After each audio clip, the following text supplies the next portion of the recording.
ওই তুই আমার বন্ধু রাফসা।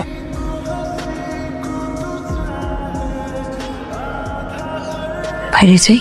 বাইরে ওয়েট করছে তো প্রবলেম কোথায়? This is my house and this is full of privacy. Please.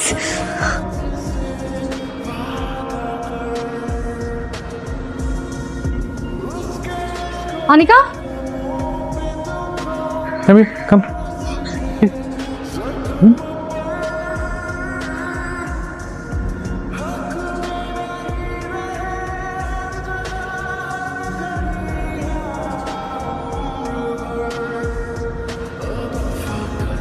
দোস্ত সরি। সরি বলে কি হয়েছে? একটা মানুষ বিপদে পড়ছে, তুই হেল্প করলি, আমি হেল্প করলাম। তোকে আরেকটু কষ্ট দিব।